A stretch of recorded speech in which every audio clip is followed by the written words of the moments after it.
Okay, so the recording has started. Okay. And why don't we just get into it? My name, as you probably already know, is Danielle, and I am a student of Professor Fisher's at Arizona State University. I am a counseling major, specifically in the substance abuse field, and my Hmm. minor is in disability studies. And I am also disabled. I have a cognitive disability. And I'm also a recovering addict. I have 13 and a half years of sobriety, been in a 12-step fellowship for 13 and a half years. Just a tidbit about me, due to my cognitive disability, I became unemployable and I also had to leave school. I was at another university at that time, many years ago, was much younger. And I had to learn how to live with a disability, and it's taken me the last 13 years. And mine, which I'm sure you're probably aware, is invisible. So oftentimes people don't realize that that's what they're dealing with. So I've lost Sure. friends, I've lost relationships with family members. So it's been really challenging. And so as I started to pick myself up again, because I wasn't going to just throw away my life, I realized that my lived experience was very valuable. And so I was definitely interested in working with other people in the substance abuse field. However, I realized I have a disability and I need to take a look at that too, because people with cognitive disabilities like mine, a lot of times are um, they have co-occurring disorders, which is usually substance abuse, and they also have, cognitive disability or even a physical disability or both. And Hmm. so I thought it would be helpful to understand disability laws better so I could better help my clients that I'm counseling. So I Sure. don't really have anything more to say about myself because this is more about you. Yeah. Well, So, thanks for the introduction. sure. Now I can understand better where you're coming from. Thank you. No problem. And I also wanted to let you know that I do have 8 questions that I'm going to be asking you. But before we get into those questions, if you could just give me a brief description about yourself, similar to like what I just did. Sure. Yeah. Well, my name is Don Price. I have a disability myself. Mine is a spinal cord injury. I was injured diving into a lake when I was 18 years old, and it was a neck injury that left me with paralysis. And so my diagnosis is quadriplegia at Hmm. C5 injury level. If some people understand that that's at the fifth Hmm. cervical. And so, yeah, I've been living with a spinal cord injury for 42 years now.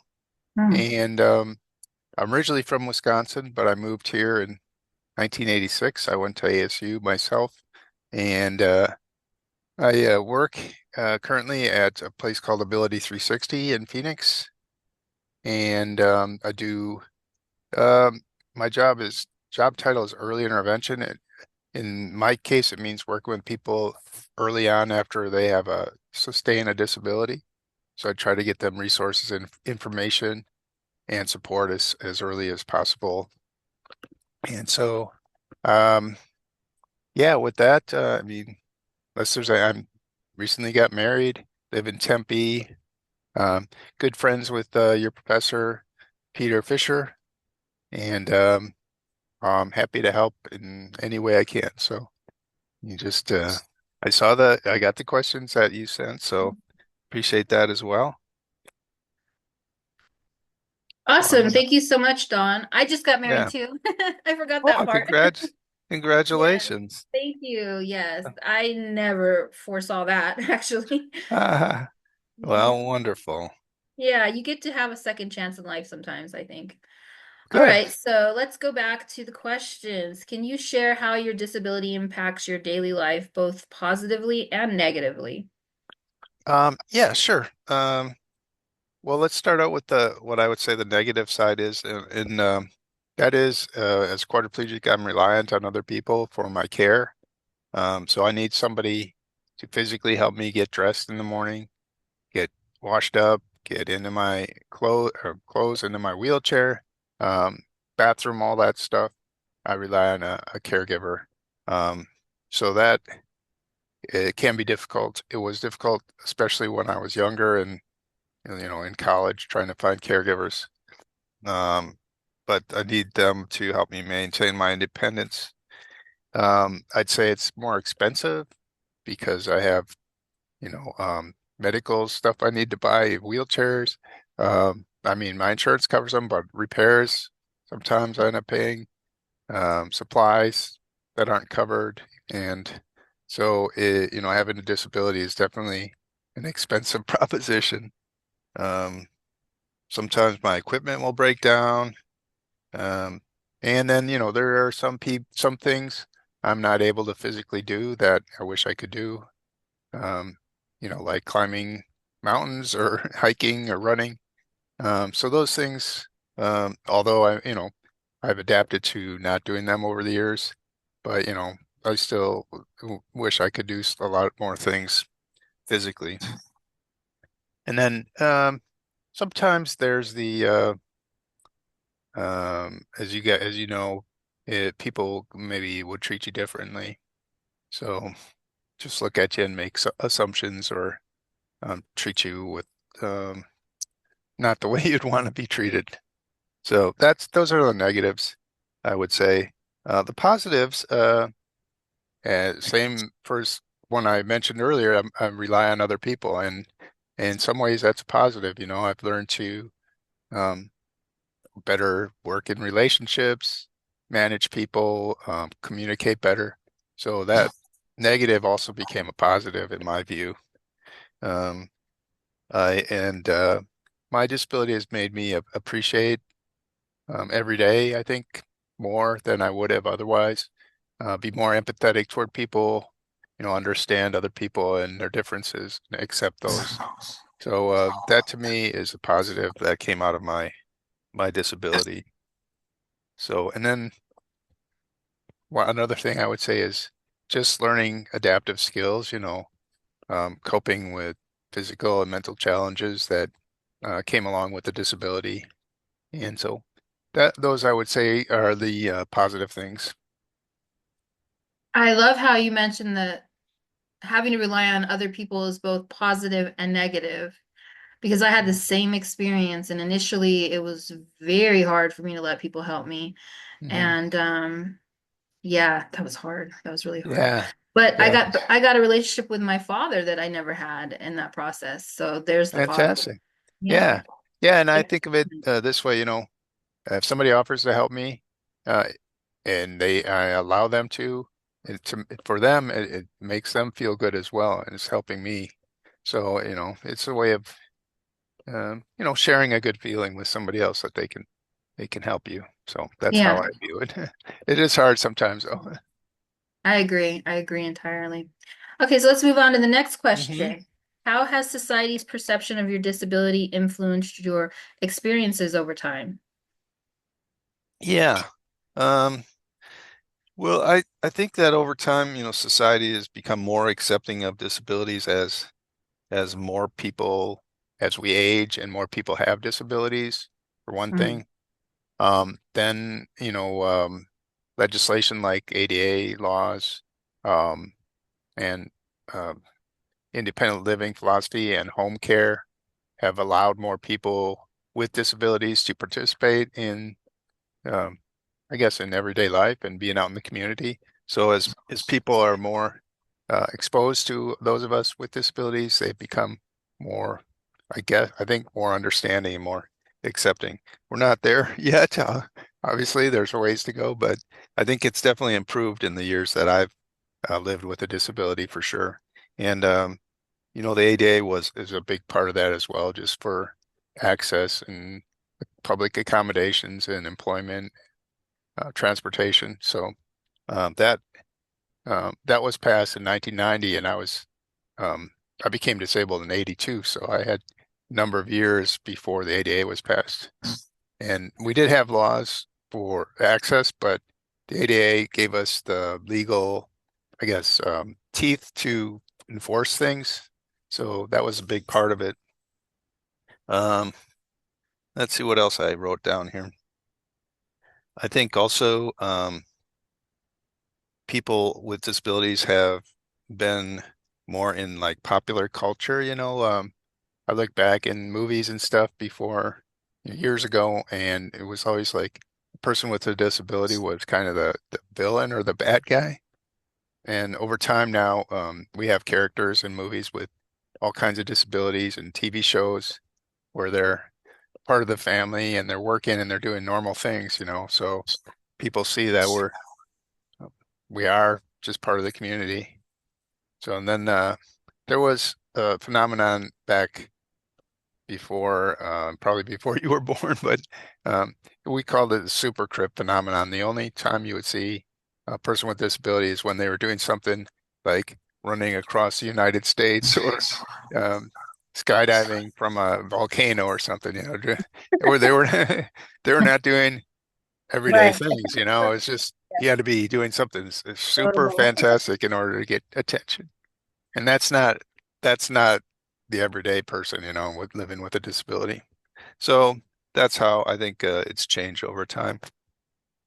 You know, You've been, I really appreciated what you mentioned about how the community has become a part of popular culture, like in movies, for example. Because one of my favorite TV shows when I was going through my recovery process, which is kind of ironic that I was watching this show, but it was Breaking Bad, and the oh, son in the show hmm had a disability. And the sure. interesting thing about it is that when I recall my experience, I he seemed like just another family member.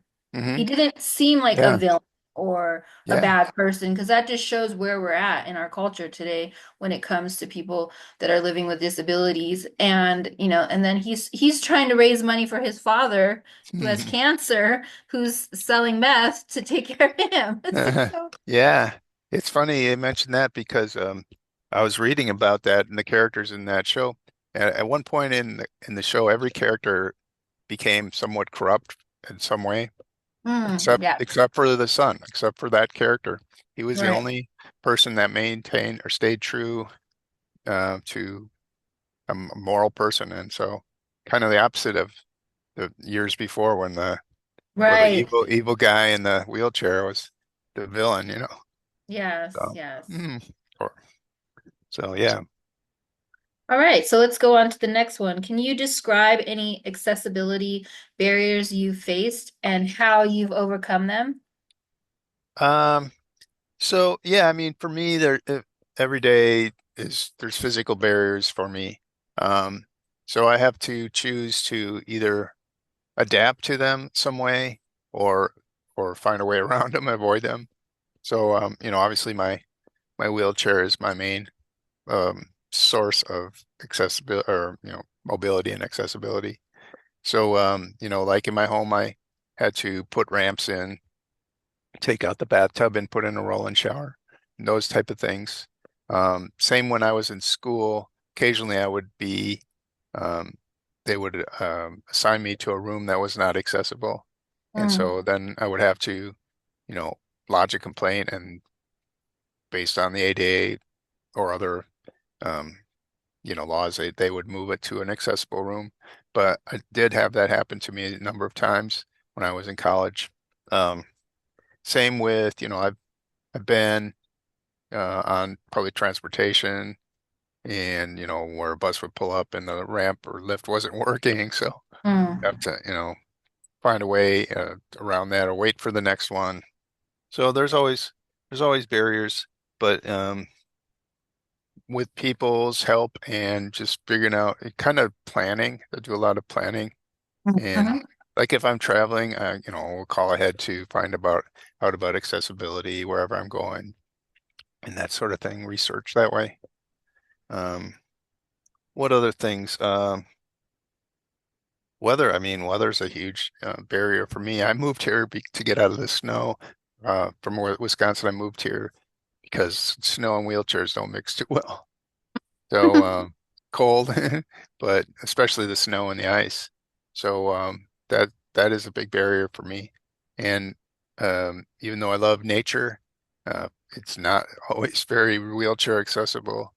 And so in cases like that, there are some off-road type wheelchairs available, and they're expensive and not always affordable to most people, but there is equipment available if you really want to do that. trying to think of anything else. Medical facilities, excuse me, surprisingly are often have barriers for access, especially like it's really hard for me to weigh myself. I can't stand up out of my wheelchair, and most doctor's office don't have a scale that I can roll onto in my wheelchair. So really hard to do that. Same with if I need to have a diagnostic test done, most offices won't transfer me just because of liability. So I have to bring somebody with me to help me get, on the exam table. So there are Wow. barriers like that, yeah. So that's little things every day that I have to work around. But again, that's something that I'm accustomed to by now and don't really dwell on it too much. Mhm. Okay. Well, we can move on to the next question. Are Hmm. there specific accommodations or tools that make navigating daily life easier for you? Yeah, absolutely. I have a whole list here, but well, the first thing I mentioned, my wheelchair, and that's my primary means of getting around. Um, I use a ceiling mounted lift to transfer in the morning, and it makes it easier for my caregiver to transfer me rather than trying to lift me. I have a roll-in shower with a shower chair, um, so I can bathe daily. I use the technology a lot, so my cell phone is huge for me. I use it all the time. Same with smart home devices. I have my home completely connected so that I can use just with my voice. I'm able to turn on lights, adjust the temperature, um, you know, turn on fans, turn on my music, whatever it is, just by voice command. So that's a big thing for me that didn't exist when I was first disabled because, well, a long time ago. And so that was a huge thing when it became available. Um, yeah, the cell phone again, I mean, just it's a lifeline for me if I'm somewhere by myself and say I get stuck or my wheelchair were to break down, and which has happened. Um, Without the cell phone, I could be in serious danger. And so it's been a lifeline for me. I use adaptive driving equipment, so I drive a vehicle with my hands. So that's pretty amazing technology, and that adapted vehicle gives me so much freedom and independence. I don't know what I would do without it. And then I use a lot of small little devices because my fingers don't work. They don't function. So I use anything that I need to pick up a little loop on it. So like on my phone, there's this little, it's called a clip hanger. It's just a little thing that glues on that I can use to loop my fingers through. And then I guess, one other thing I utilize is other people, the help of strangers or help of friends or my wife. Um, they are really how I get by. Lots of things along the way. And there's probably a bunch of things I haven't even thought of because they just kind of part of my daily life without even thinking about it. All right. Yeah, smart technology is amazing in what it's done for many people's lives to make them much easier. I'm grateful for it myself. Yeah. And then with the AI stuff coming, I use that all the time now, and it's really helpful as well. All right, that's great. Yeah. All right, so let's go on to the next question. How has the ADA impacted your life, whether positively, negatively, or both? Well, I was thinking about this. I really can only think of positive things that changed. Um, there was accessibility before the ADA, but like I said, there was no legal way to enforce it. Kind of like this gave us the power of legislation to enforce accessibility standards. So, I mean, that was huge, um, especially in transportation, public transportation. So, when I was first injured, very few of the buses were accessible. Um, Paratransit was almost non-existent, and good luck flying. So that all changed. Um, Also, I think employment, with reasonable accommodations was huge, um, allowing us to have equal access in employment. And let's see, what else did I write down?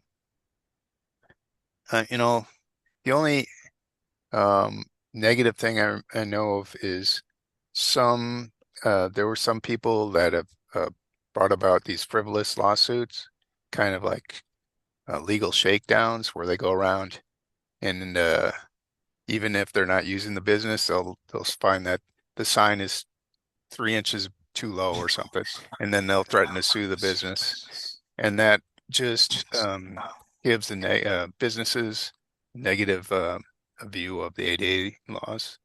Um, it happened here in Phoenix for a while, and then they finally I don't know, they caught the guy, or they I'm not sure what happened to the guy that was going around doing that, but they kind of clamped down on it.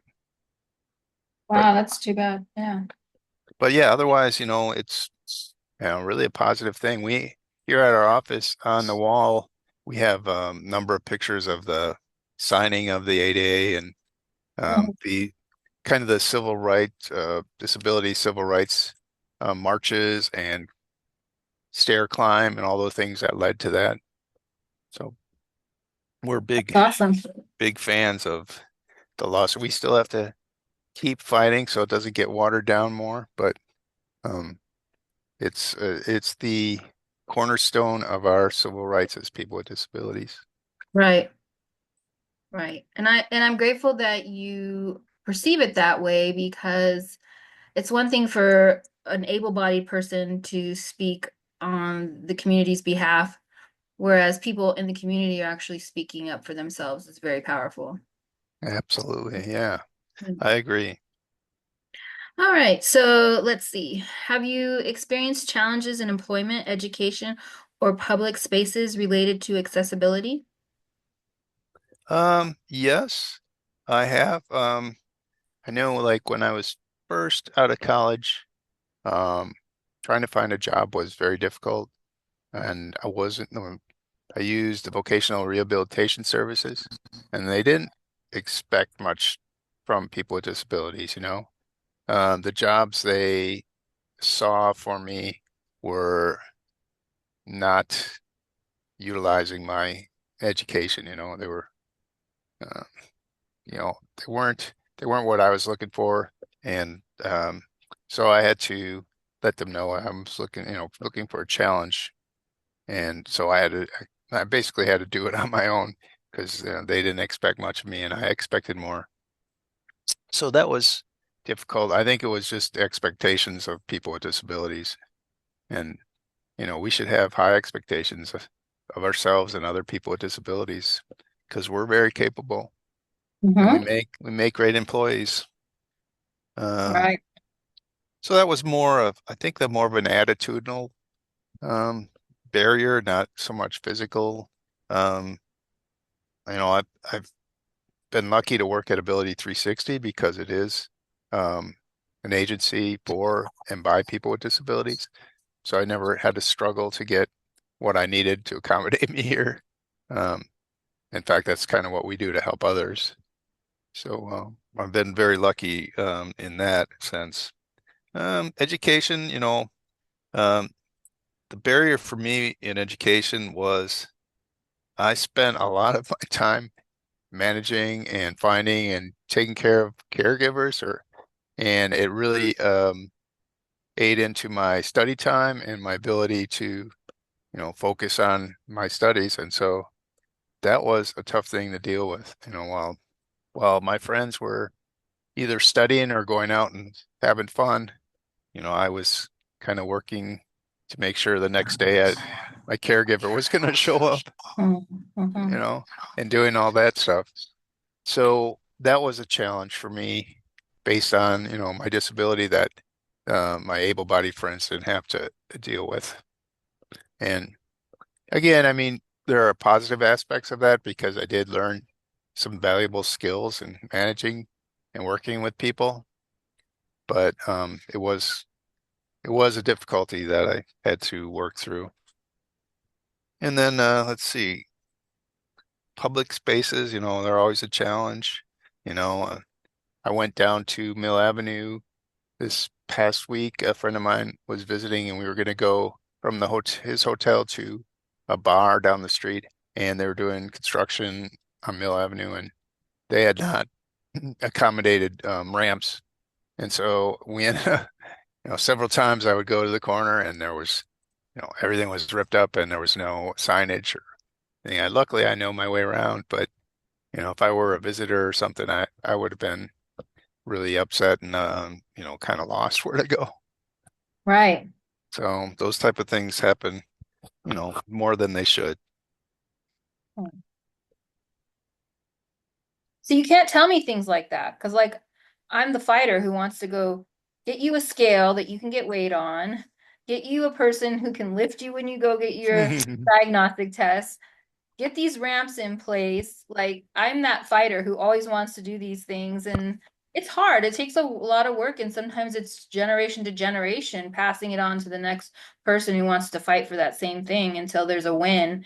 It doesn't happen overnight, and I think some people are naive and they think it does. Oh, we got the ADA. These people are doing fine now. They're all good. And it's like, no, well, not No, necessarily. yeah, we know better, but things have improved, but there's still a long way to go.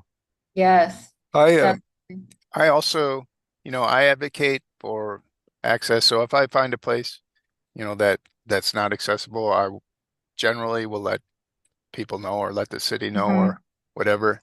There are some days where I just like, oh man, I don't feel I don't have the energy to do that today. Yeah. But Yeah. most of the time I will report it, and Tempe is pretty good about that stuff. Not all cities are as responsive, but I found Tempe to be pretty good at fixing things that I've reported. That's great. That's good news. All Yeah. right, so we got about 9 more minutes. Okay. So more questions. So we can just make them about 4 minutes each. Sure, sure. This one is, what improvements would you like to see in accessibility or disability advocacy? Well, this affects me and more, not so much you, but the caregivers, it's hard to find caregivers because really the pay is not that great, if you're going through insurance. And so I think that's one thing that needs to be addressed, that if, paid caregivers that are paid um, the wage that they deserve. So there's more of them available. I think uh, programs for people so that they can work and not lose their benefits, whatever that Mm-hmm. is, insurance, or if they're on Social Security disability, Mhm. and that they can work and not have to worry about, suddenly they lose their job, what happens, or all those things that keep people with disabilities from working. Yes. So that's the kind of things that, and then last one I could think of that I really would like to see is better um, wheelchair access on airplanes. And I know that they're working on that, Mm-hmm. and eventually they may have airplanes where you can stay in your wheelchair and go right Mm, onto the plane. But that'd be nice. for me, yeah, I have to be lifted into a seat, Mm, by people that I don't know, and watch my mm-hmm. wheelchair go away and hope it comes back in one piece. Mm-hmm. So those are the things that I would like to see. Very important. Very Yeah. important. Okay, so last question. Do you think public awareness of disability and accessibility is improving? What more could be done? Yes, I think it's improving. As I mentioned, with popular culture and more people being exposed to, working with people with disabilities, seeing us out in the community doing our thing, it's definitely improving. Um, I think to continue improving it, we need to continue to fund programs like vocational rehabilitation services, Medicaid, um, programs for people with developmental disabilities, all those supports that we need, and then improve legislation so that people can work without being penalized or get married without being penalized. All Mhm. those things that prevent us from doing those. I think people with disabilities need to vote as a block more than we do because we're huge. If we all voted together on issues, we could really change things because we're a huge group of the voting public. We just are not organized at all. So I'd like to see that happen someday as well. Okay, I'm on it. The problem is we're a very diverse group as well. So Right, even people with disabilities, all different types, you know, may not agree on everything, or obviously don't agree on everything. right. So with, getting us all, but I think we could all support um, most things that involve us and help people with disabilities. And then, part of the thing we do here at Ability 360 is called independent living philosophy. Mm-hmm. And one of the things we teach is that disability is a natural part of life. Mm-hmm. Um, you know, Eventually people, as you grow older, you have some sort of a disability or you die. Those are your top two options. Most of the time you're gonna have it's gonna be a natural part of life. And that Right. we're not broken. We don't need to be fixed. We need our environment to be adapted and have the tools we need to live a full and happy life. And that's very possible. And if we have, like I said, the tools we need. So I think that's about it. I mean, um, yeah. Did I answer that? You Hopefully. answered everything perfectly. You were a Oh, great interviewee. You were my first. You kicked it off. You raised the bar for the next group. They have to do as well as you. But more well, importantly, you inspired me and you left me with a lot of insight. It's one thing to read a book, but to actually interact with somebody like my professor said is really valuable. And so I'm grateful to have these human interactions. And it's yeah, helping me with my own disability. It's a very therapeutic process, minoring in disability studies. And so it's allowing me to learn more so that I could be an advocate. And I couldn't be happier right now than I have ever been. It's been a great long journey, but it's been worth it. good So for you. I'm gonna wish you well. I'm gonna tell you have Okay. a good weekend.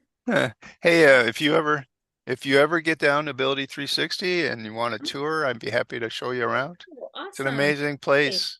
Really, Okay. it's not far from ASU. I don't know if you're in Tempe or I what am the. in Tucson. Oh, you're in Tucson. Okay. Supposedly it was 5 degrees cooler here, and I said, let's go. Okay. I'm all Well about then, 5 degrees cooler. then I guess you won't be popping in anytime soon, but No, but if I you can do get go up, down there sometimes. okay. Guess what? Even though I have a cognitive disability, I was on the dean's list. I have a 4.6 GPA. Fantastic. Good for you. Yeah, so See? go figure. How does that work? Yeah, like I said, aim high. We are very capable and you're just proving it right there. So Yeah. good for All you. right.